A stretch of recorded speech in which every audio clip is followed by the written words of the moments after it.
Hi guys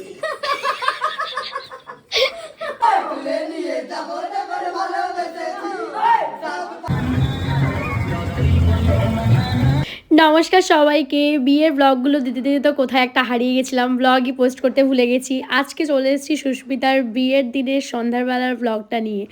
এখানে আমি আর আমার বৌদি রেডি হচ্ছি, আর তার সাথে আরেকজন রেডি হচ্ছে। দেখা মুখটা। হাই গাইস কি দাবি তোর? বুঝে একটু চুল ফুল চকচক করে দেবে। তোর মুখে চকচক করার জন্য আমি অনেক কিছু লাগিয়ে দিয়েছি। এবার দূর হ। সুন্দর গন্ধ কিন্তু ভাই, তাই বল। কত টাকা দাম দেখেছিস তো? কত দাম? একে বরপক্ষ না কোন এরকম বাঁধবো না, কেমন বাঁধা যায় বলতো, এটাকে ঠিক নিতে পারছি না। তুই মুখে কি কি লাগিয়েছিস একবার বল। আমার থেকে চাইছিস কি কি লাগিয়েছিস? ওই তো কি একটা দিলি, কি ময়েশ্চারাইজার, একটা জিনিস দিলাম না ময়েশ্চারাইজার, আর কি চকচক করার জন্য কি দিলি একটা, আর কি দিলাম ওটা কি বলে, আর কি ভেজলিন, আর কি দিয়ে, ঠিক আছে, আর কি দিলাম, আর কি দিলি, আর মুখে মুখে কি আর ওইটা একটু দে, তিনবার দিয়ে। এটা অনেক দাম, এটার অনেক দাম। ও ফিক্সটা লাগাবে মুখে। এই আমরা লাগাবো এখনো, আর দেয়া হবে না। এটা অনেক দাম, প্লিজ না। কিপটে গাইস, কিপটে, একটু দিচ্ছে না। বিয়ের বন্ধুর সাথে যেহেতু আমার বান্ধবীর বিয়ে হচ্ছে, তাই ও আমাদের বাড়িতে এসে একটু রেডিও হয়ে নিল। আর তারপর এখানে আমি অনেক তাড়াতাড়ি রেডি হয়ে গিয়েছিলাম। আর রেডি হওয়ার পর এই মহাশয়গুলোর জন্য ওয়েট করছিলাম প্রায় 1 ঘন্টা। মানে তোমরা ভাবো, মেয়েদেরকেও ওয়েট করতে হয়, মানে এরা আমার সাথে না থাকলে আমি তো জানতেই পারতাম না। যাই হোক, তারপর তো প্রায় 9টার সময় করে আমরা যাচ্ছিলাম বিয়ে বাড়িতে। আর এখানে দেখতেই পাচ্ছ বিয়ে বাড়ির গেটটা বেশ সুন্দর করেই সাজানো হয়েছে।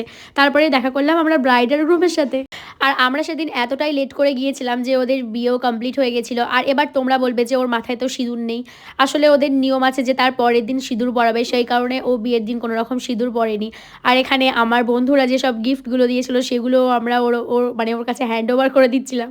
আর এখানে তোমাদের একটু দেখিয়েও দিচ্ছি যে বিয়ে বাড়িতে বেশ ভালো রকমই ভিড় ছিল।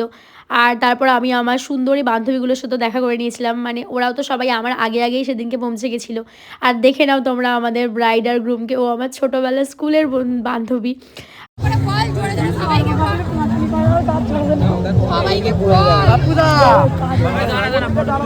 তারপরে আমি আমার সুন্দরী বান্ধবী অর্পিতার সাথে দেখা করার পর চলে গেলাম চিকেন পকোড়া খাওয়ার জন্য। তারপর বানিয়েছিলাম আমি একটা রিলস।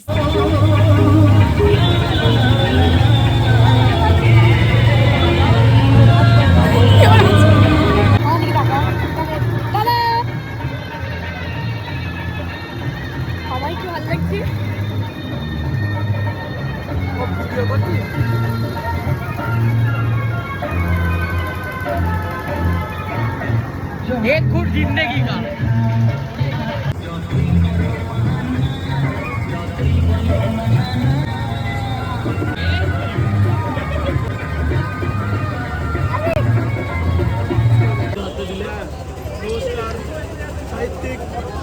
সাহিত্যিক সাহিত্যিককে কি নাম ডাকবো?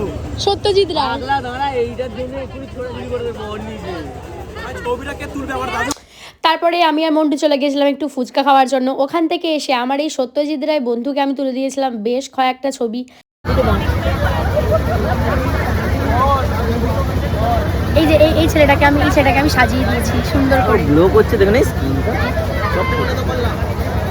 500 টাকা দিবি? আমার বন্ধুরা বলছে না, মুখে কি দেখি মান নিতে। 500 টাকা দিবি? 500 না 1000 টাকা, ঠিক আছে? আমাকে কি সুন্দর লাগছে, আমার ছবি তুলছি।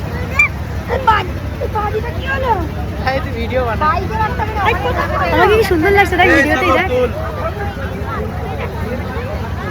দেখ আমাকে আজকে। আমার ঠিকই আছে, ভালো লাগছে। ভালো লাগছে না? আমাকে কি ভালো লাগছে গাইস? হ্যাঁ, আমাকে খুব ভালো লাগছে। আমাকে ওর থেকে বেশি ভালো লাগছে। বাবারে মিথ্যে কথা বলাটা ভুল লাগে। চোখে নিচে আমার কালি পড়ে। আমাকে ভালো লাগছে তো, বল সত্যি কথা, বল সত্যি কথা।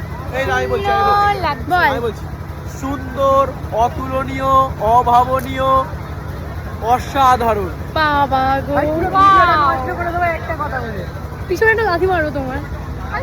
কেন ঠান্ডা লাগছিল? ঠান্ডা লাগছে? অত গরম আছে আমার। এই নাকি ওনার ঠান্ডা লেগে গেছিল। যাই হোক, ঠান্ডা লাগার পরেও তো আবার দেখছি নাচতে শুরু করে দিয়েছে। তার কিছুক্ষণ পরে আবার ভিডিওটা চলছে দেখে আবার বন্ধও করে দিল। আর এখানে চলছিল আমাদের বর বউয়ের ফটো সেশন।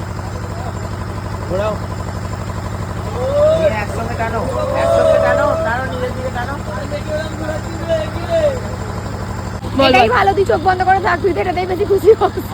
তোর এই পোস্টটাই পছন্দ হয়। ঠিকই বলেছিস, সব ছবিতে চোখ বন্ধ। আমার বাবা যে কটা ছবি তুলেছে সব কটাতে চোখ বন্ধ। সেকেন্ড বিয়ে বাড়ি আমরা অ্যাটেন্ড করতে এসেছি বহুত ঠান্ডায়, অলরেডি শেষ হয়ে গেছি, আস্তে আস্তে এগোচ্ছি।